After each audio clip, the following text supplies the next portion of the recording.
Genre, suspense, thriller, action, psychological act. I. Liftoff, Hours 0 to 6. Chapter 1. 06:10 a.m. Hour 0 to Yuku. Talia's final briefing. The flight wasn't supposed to feel different. That's what she kept telling herself. Talia Quinn stood at the back of Gate C-47, staring through the glass at the wide body of Flight 909. Its silver fuselage gleamed against the early Dubai haze, heat shimmering along the tarmac like invisible snakes. She pressed her thumb into the soft flesh of her palm, grounding herself, like she always did before a flight. Except this wasn't like always. Captain Jared Huxley cleared his throat beside her. "All clear from tower control," he said, tucking a tablet under one arm. "Wheels up in 40. You good, Quinn?" She gave him the standard smile. "Always." He held her gaze a second longer than necessary, then nodded and walked off toward the cockpit entrance. Talia exhaled. Her breath shook on the way out. She turned toward the gate corridor, but the briefing door clicked shut behind her before she could reach it. For a second, she thought she saw a shadow pass behind the frosted glass. Nothing. No one. She scanned her badge. The door buzzed open. Inside, the rest of the cabin crew was seated around the small oval table. Amina Rafiq, the youngest of the group and far too cheerful for 6 a.m., gave Talia a nervous wave. Her phone peeked from under a safety manual in her lap. Crew Supervisor Manny droned through the usual bullet points. Flight duration, 14 hours and 12 minutes. Passenger count, 216 souls. Special service flags, 3 unaccompanied minors, 1 armed escort, and a diplomat with peanut allergies. Talia took mental note of every detail, but not the details that mattered most. Her eyes drifted to the whiteboard behind Manny. A note had been scribbled in red marker. FL 909, watch the cabin. Every eye counts. "Who wrote that?" Talia asked. Manny blinked. "What?" She pointed. "That." "Oh," he laughed lightly. "I didn't.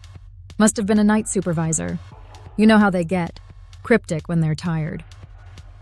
But no one laughed with him. Talia's fingers twitched under the table. She forced them still.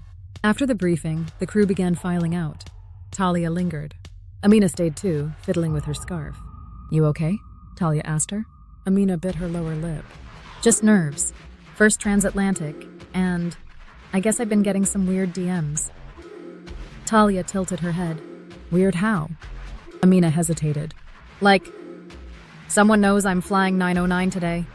Said they were watching me. Might be a troll." "Did you tell Manny?" "No," Amina whispered. "Didn't want to be pulled off the flight." Talia narrowed her eyes, then smiled softly. "Stick close to me, yeah?" Amina nodded. "Thanks." The two exited into the passenger tunnel, their footsteps hollow and echoing.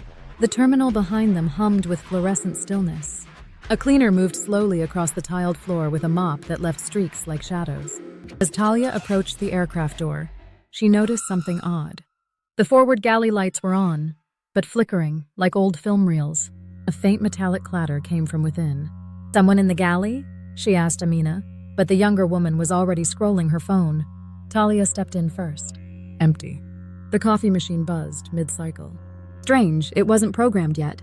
The lights over the carts blinked in sequence, left to right, then right to left. Talia stepped closer. The middle drawer of the food trolley had been pulled out slightly, just enough to show what was inside. A folded napkin. She picked it up. Something was written in pencil. "Do not trust the sky." Her pulse quickened. She flipped the napkin over. "He's not who you think. Row 3. Look twice." A flush of heat climbed her spine, the same sensation she used to get during pre-ops training, that subtle electric pressure in the chest. The moment you knew you were either about to make a mistake or uncover something that mattered. "Talia?" Amina peeked in. "They're almost done boarding." Talia folded the napkin and slipped it into her blazer. She gave the galley one last look, then stepped into the aisle as the first wave of passengers trickled in, dragging carry-ons and sleep-heavy eyes. A man in a crisp navy suit and no luggage entered near the front. He didn't glance at her, but his pace slowed. Row 3. Talia watched as he slid into 3C. He looked ordinary. Too ordinary. She walked past him once. Then again. His shoes were military issue. His watch blinked faint green on the underside, infrared enabled, and under his seat, tucked just out of sight, A hard black case sat beside a folded laptop sleeve. The brand tag had been sliced off. He turned to the window, jaw tight. Talia moved down the aisle, smiling at passengers. Her mind raced. She had 216 souls to serve, including the one who just told her the sky could not be trusted, and the one in row 3 who might not be a passenger at all. She had done this routine hundreds of times before, but this time, someone else was writing the script. And the plane hadn't even left the ground. Chapter 2, 06:16 a.m., hour U06. The Passenger Manifest. Mira Schultz had been staring at the screen for too long. The manifest glitched, then flickered, then reloaded itself. Not normal. She tapped the side of the monitor with the gentle touch of someone who knew systems, knew them too well to trust them. Mira was a data analyst on loan from Intercontinental Aviation Security, technically assigned to Terminal 3 for redundancy evaluation. In practice, that meant she combed flight records for anomalies. Most days, that translated to matching names to flagged databases and helping airline reps track down lost strollers. Not this morning. Flight 909's manifest was off. Not in a glitchy IT ticket way, off in the way that made her stomach shrink into itself. She leaned forward, eyes narrowing behind tortoiseshell glasses. 3 passengers, 3 separate bookings, 3 different countries of origin. But something bound them together, something the system couldn't label. Row 3C, Harrison Wren, booked through a diplomatic channel, but no badge code, no consulate record, age listed as 49, face scan gave 41. Discrepancy. Row 14C, no assigned name. Just a placeholder code, EXR Echo 14. System said it was valid. Mira ran it twice. It looped her back to a closed page, classified level. She'd only seen that once before. Row 27A, Daniela Kessler, supposedly Israeli defense attaché, but the ID matched a journalist on the Interpol freelance watch list. Last known appearance? A peace protest in Caracas. That turned into a building fire. Mira stood slowly. She pulled her clearance card from her lanyard and slotted it into the override terminal. Access denied. She frowned, then entered her 6-digit override. Access granted. The screen darkened. A message appeared. Priority flag. Observe only. Do not intervene. Violation triggers silent escalation protocol. IAO oversight. Level 4 clearance required. Mira didn't breathe for 5 seconds. Then 10. Observe only? The flight was boarding in less than 30 minutes. She grabbed her phone, scrolled through her secure contacts. Her fingers hovered over Ronan Beck, her handler at the ground liaison office. She started to type. 3 passengers. Something wrong. Not cleared. The screen flashed. Signal interrupted. Message unsent. Static hissed softly from the landline across her desk. Not a ringtone. Not a call. Just hiss. She turned to look. The monitor went black, and a single line of white text appeared. Thank you, Mira. We'll take it from here. Her mouth opened, but nothing came out. She reached for her ID. The door behind her slid open. She turned. There was no one there. Just an empty corridor, and the sound of a cleaning cart rolling slowly past. When the manifest was reloaded 5 minutes later, the red flags were gone. The passengers were marked cleared, and Mira Schultz had left the building, but no one remembered seeing her go. Chapter 3, 06:23 a.m., hour 013. Seat 14C doesn't exist.